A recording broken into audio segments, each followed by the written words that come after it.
Hello, virtual boys and girls. Ryan for the VR Grid here, and today we're going to talk about my final-ish thoughts on the Pico 4 headset. I've been messing around with this thing for damn near 2 months now, and I held off on the review for a few reasons, but I have obligations actually to get the video out here, so we're going to go through my last 2 months with the headset and talk about all the things I like about it, the things I dislike, and where I think it fits in the current VR landscape. So stay tuned. This is going to be a fun video, and let's see what this thing has to offer.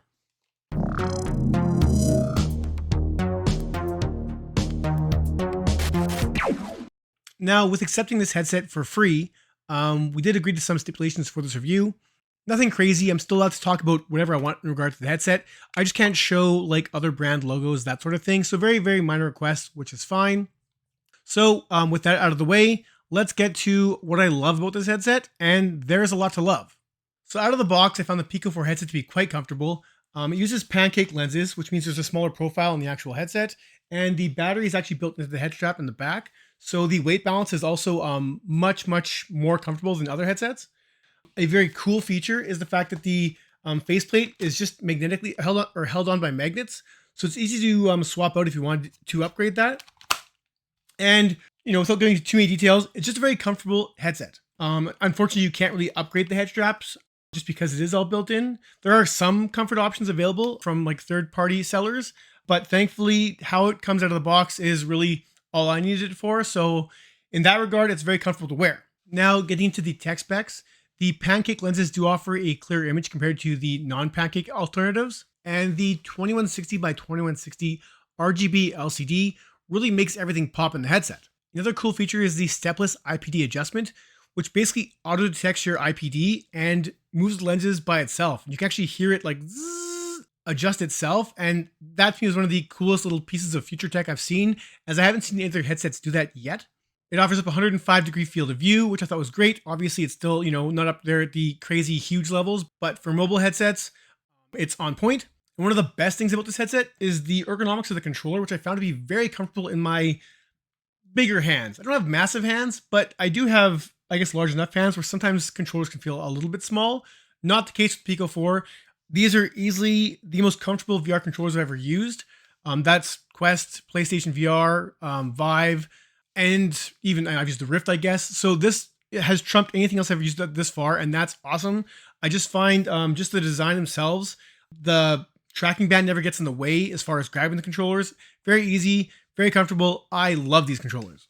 The battery life is advertised at 3 to 4 hours, and I definitely found it to be more towards the 3-hour mark, which is fine for standalone headsets. And with the XR2 processor, it delivers what you expect from standalone gaming, offering some amazing experiences that honestly, even just a few years ago, I didn't think were possible for these headsets. So that's fantastic, and more on the games in a bit.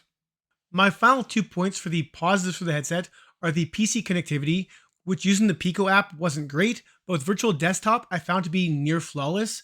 And I thoroughly enjoyed playing a bulk of my PC library on the Pico without any real latency issues whatsoever. Finally would be the color pass-through, which isn't used a ton for gaming, but is much appreciated just for viewing your surrounding area. And the resolution of the screen really kind of just makes it very easy to hop in and out of reality, just to make sure your surroundings are okay, you're not going to bump into anything. Obviously, the guarding system is in place as well to make sure that also doesn't happen. But the color pass-through is a nice improvement over what I've been currently using. Now, as far as the headset shortcomings, I did have a few issues which I'll cover right now. For starters, despite the quality in the lenses and screen resolution, I did notice duller colors and everything to be a little bit darker than other headsets. Nothing criminal, just something you notice doing side-by-sides. I think if I wasn't looking for it, I don't think I'd notice it as much, but because I was trying to compare these things, I definitely noticed some games in my recordings appearing lighter than others, but really kind of a minor issue in my opinion. For those looking to use their wired headphones on this headset, you're out of luck there, as there is no dedicated jack, meaning the only option will be to use Bluetooth headphones, which does suck just because, you'll be using more of the battery life just for that connection. Though there are speakers built into the headset, so you don't need headphones, but obviously they will make the experience that much more immersive. The user interface isn't fantastic. It's serviceable, but can be clunky at times. Viewing stuff in the stores can kind of be a little unsorted. There's not really a way to categorize things as best as you want. It's not awful, it just can be a little bit clunky, I guess.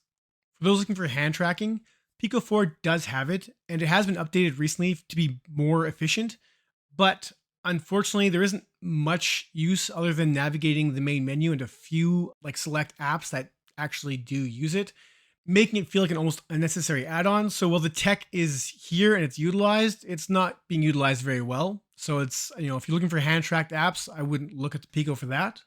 And finally would be the biggest bone of contention in the library of games. Now, by my count, the Pico library has almost 400 titles, which sounds great on paper, but in practice, there's a lot of shovelware in there that honestly doesn't give the headset a good look. Sure, the count of games is high, but the quality of games, well, there, I guess, is much less than you might think. And you can check out my video here for some of the best games available, and they are absolute VR gems. I'm not going to say there's no quality games in the Pico 4. That is not the case by any stretch. There are a ton of games to play, some of the best that have ever existed in VR, and that's awesome. But if you're looking for VR staples like Beat Saber or Population 1, or even Resident Evil 4, those are exclusive to the Meta platform. And in fact, my biggest complaint about the Pico platform is the lack of exclusives. There are some for sure, and those aren't necessarily good games. So looked at as just a standalone headset, the Pico 4 definitely suffers in this department, though with recent releases like Hellsweeper VR and Gazzlers on the Pico 4 platform, by no means is the headset dead. It could just really use exclusives to kind of help bolster their library. Now, that's by itself. If you happen to have a PC that can run VR, well, that changes things dramatically. As like I said, I love the form factor, comfort, and features of this headset. And when combined with Steam VR, well, now that missing library of games gets substantially smaller. Using Virtual Desktop, I played Half-Life Alyx, Beat Saber, Vertigo 2, and a host more games without any issues, and the Pico 4 has now become my PC VR gaming device. Like I said, I love the comfort factor of the controls, and the fact that my internet provider's stock 5G modem worked flawlessly with this just makes it very easy to recommend to those with a PC VR capable computer. And that's going to lead me into my final kind of thoughts and summary on this headset and who I think this is for. The current VR landscape is definitely weird and ever changing. So the Pico 4, it has its place, but I think it's going to depend largely upon who you are and how you consume VR. Now, if you're looking for just a standalone headset, the Pico 4 is serviceable and has a ton of great games to play.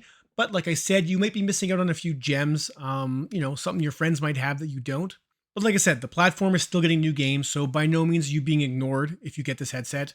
Something I didn't mention is the fact that it does have cross-play games like After the Fall, Walkabout Mini Golf, Alvo, and a host more that can be played with just about any other headset out there, which is awesome. Obviously, if you're not a fan of Meta and their headsets, then this is a great alternative, as once again, this is a quality product. Or if you're a PSVR 2 owner, this is a great addition as it does have a huge backlog of great games. Now, once again, if you do have a PC that is VR ready, then this becomes a really highly recommendable headset as, like I said, it's now become my go-to VR headset for PC gaming. As, the Steam library of games is near endless. It gets, damn near everything and circumvents what may be limited in the actual Pico library. If you've been rocking an old VR headset for a while now, something, last gen, this is a great upgrade. And once again, using Virtual Desktop, it was near flawless. Like I said, their Pico app, it worked, but I was definitely finicky. I definitely recommend Virtual Desktop for sure. But once again, that worked flawlessly. I can't stress that enough. If you're looking to dive into mixed reality, Pico's definitely dipped their toes with some games and apps, but not to the extent Meta has, obviously. But for myself, mixed reality to me is a mixed bag, and not a reason why I would purchase a headset regardless. So if you're looking to just get into virtual reality, I highly recommend this. I really, really do. And it's unfortunate then that at the time of this review, it's still not available in North America, at least by official means. I feel like the longer Pico waits to get this headset out here, it just becomes less viable. And that's unfortunate, as it's actually a pretty decent headset. For those of you overseas that can buy this headset, I recommend it for all the reasons I mentioned in this video. Even for the price, which is roughly $500 American, I can't do the conversion. I think it's worth it for the upgrades you get over the current gen headsets, as it does offer a relatively seamless experience. I wouldn't mind seeing a little price drop on this headset, as well it is still a viable option in 2023. With the Quest 3 looming, I think it needs that price drop to stay competitive. I don't feel like you're being ripped off by the current price, but I think by lowering the price a little bit would go a long way to making it more competitive against more expensive headsets.